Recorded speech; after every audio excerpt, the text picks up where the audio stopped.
Assalamualaikum warahmatullahi wabarakatuh. Perkenalkan, kami dari kelompok 4 akan mempresentasikan hasil kerja kami dalam pembuatan struktur kristal BCC. Sebelumnya, perkenalkan saya Desi Della. Saya Muhammad Febri Adrian Saputra. Saya Gana Sasri. Saya Jonathan Abel Sandra. Saya Naila Azira Mifa Adinda. Saya Naurana Maulana Nurena. Saya Istinia Ramadhani. Dan saya Dewi Nazlatur Rahma. Oke, sebelum kami menunjukkan hasil dari kerja kami, akan saya jelaskan mengenai pengertian struktur kristal, di mana struktur kristal ini merupakan susunan teratur dan berulang dari atom, ion, atau molekul dalam suatu padatan. Nah, pada padatan kristalin itu partikel-partikelnya itu tidak tersusun secara acak, tetapi mengikuti pola tertentu yang berulang secara periodik dalam 3 dimensi. Nah, susunan ini itu membentuk pola geometris yang disebut dengan kisi kristal. Jika padatan memiliki keteraturan jangka panjang, itu disebut dengan padatan kristalin. Sedangkan padatan tanpa keteraturan atau acak itu disebut amorf, itu misalnya pada kaca. Oke, selanjutnya ini merupakan hasil kerja kami, yaitu struktur kristal BCC. Nah, kristal BCC ini merupakan salah satu bentuk susunan atom dalam sistem kubik, di mana sebuah sel satuannya itu berbentuk kubus dan memiliki satu atom di pusatnya dan atom-atom lainnya di setiap sudutnya. Jadi ini merupakan atom pusatnya dan atom-atom lainnya itu ada di setiap sudutnya. Nah, perbedaannya dengan FCC itu apa? Nah, jadi pada FCC itu masih terdapat atom lainnya pada tiap muka bidangnya. Jadi di sini sama sini itu masih ada atom lainnya. Nah, pola ini akan menghasilkan struktur 3 dimensi yang khas, dengan atom pusat berperan penting dalam menjaga kestabilan susunan. Nah, jika atom pusatnya ini hilang, maka akan menyebabkan ketidakseimbangan gaya tarik antar atomnya, sehingga struktur lokalnya ini akan kurang stabil. Nah, tetapi jika yang hilang itu salah satu dari atom-atom di tiap sudutnya, itu tidak berpengaruh banyak, tetapi akan mengalami cacat titik atau yang biasa disebut dengan vacancy effect. Ini sehingga dapat mempengaruhi sifat mekaniknya. Nah, struktur BCC ini banyak dijumpai pada logam-logam transisi dan memberikan sifat mekanik tertentu yang berbeda dari jenis kristal lainnya. Selanjutnya terdapat struktur BCC itu sendiri. Struktur BCC terdapat 8 atom pada setiap sudutnya, yang dimana satu atom BCC ini, setiap sudut BCC ini dianggap sebagai 1/8. Mengapa 1/8? Karena pada struktur BCC terdapat 8 atom pada setiap sudutnya. Maka dari 8 atom tersebut dikali dengan 1/8, maka dapat disimpulkan bahwa satu BCC ini terdapat 1 atom efektif yang ditambah dengan 1 atom pusat di dalam struktur BCC. Maka dapat disimpulkan bahwa struktur atom BCC memiliki 2 atom efektif pada struktur BCC itu tersebut. Selanjutnya itu ada bilangan koordinasi. Jadi bilangan koordinasi itu merupakan jumlah ikatan yang langsung terikat pada atom pusat dalam suatu senyawa koordinasi atau kompleks. Dengan contohnya yaitu CuNH3 4 2+. Dengan atom pusat itu Cu2+, liganya itu 4 molekul NH3 dengan bilangan koordinasinya itu 4. Jadi maksudnya itu bilangan koordinasi itu jumlah atom donor dari ligan yang mengikat langsung dalam atom pusatnya itu.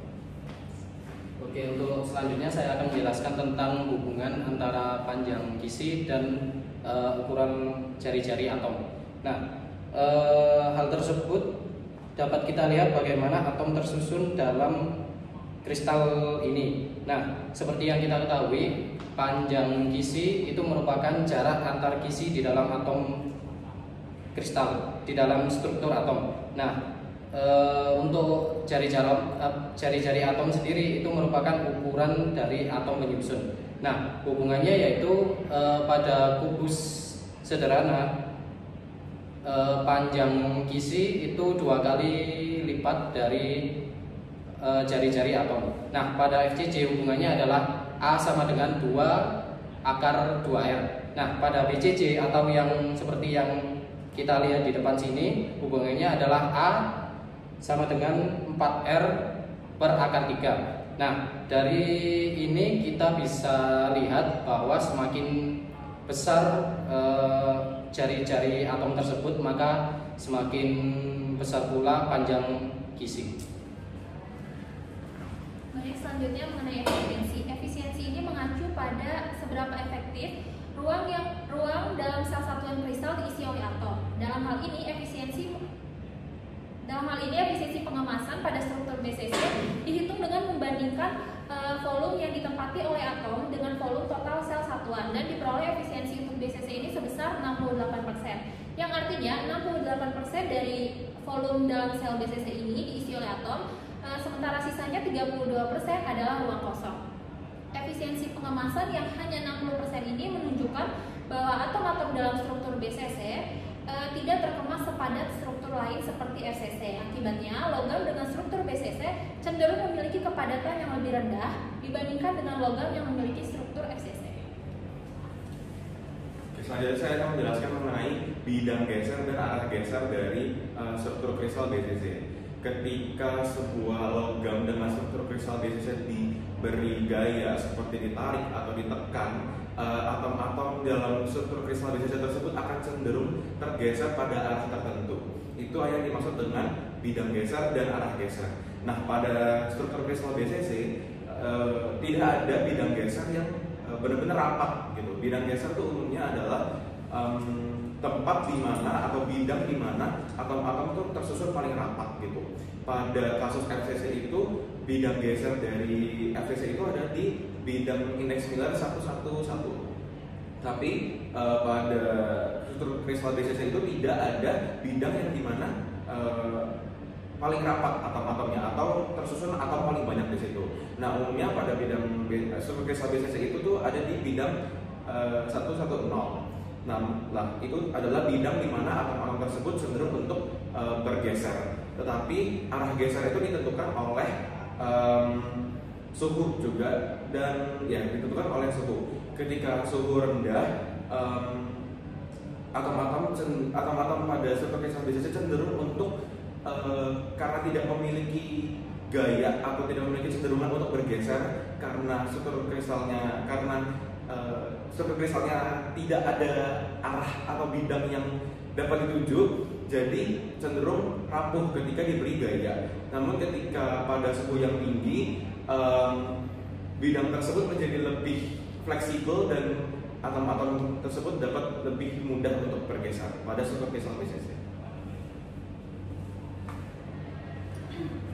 Oke, selanjutnya saya akan menjelaskan bagaimana sifat mekanik dari si kristal BCC ini sendiri.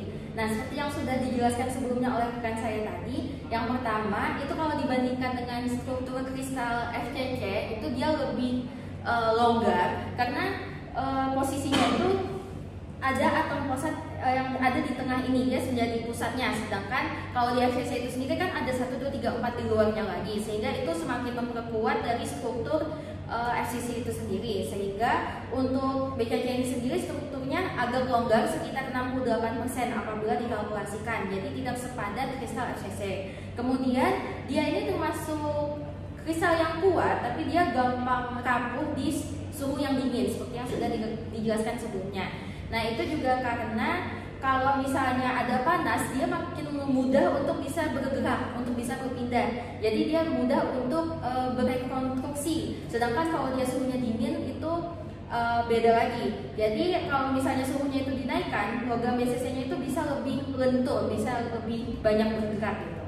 Nah, terus kalau misalnya dia ditarik atau ditempa atau diubah bentuknya, itu dia bisa makin kuat seiring dengan berjalannya waktu. Nah, kemudian yang pasti itu untuk panas itu sangat mempengaruhi, yang dimana panas itu lebih mudah membuat atom-atomnya ini bergerak, jadi dia semakin lentur tadi. Nah, untuk contoh-contohnya itu yang pertama ada besi, yang dimana sifat besi itu sendiri dia seperti kita ketahui itu kuat, dia mudah bisa jadi magnet. Terus dia juga kalau misalnya ditempa itu ada di suhu tertentu, yang dimana suhu tertentu itu disebut dengan BDTT, yang dimana ada suhu di tengah-tengah kegantian antara panas dan dingin, yang dimana itu adalah suhu turning point antara dia bentuknya yang awal sama bentuknya yang pas dia rapuh. Nah, terus ada kromium yang dimana sifatnya mirip sama besi tadi, tapi dia keras dan juga lebih tahan karat.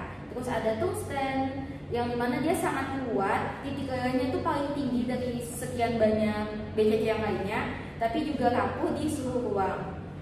Dan yang pasti ada logam alkali yang sudah dibahas sebelumnya juga, yang mana itu ada natrium, kalium, dan lain-lainnya, yang dimana dia itu strukturnya juga BCC, tapi dia lunak, jadi bukan untuk bahan bangunan dan sejenisnya seperti besi gitu.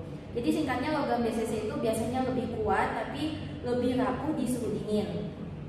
Jadi sifatnya itu benar-benar tergantung pada suhunya. Adapun dari hasil pekerjaan kami ini bisa dilihat kami membuat struktur BCC dengan menggunakan bola dari styrofoam dan juga tusuk sate yang kami cat sendiri.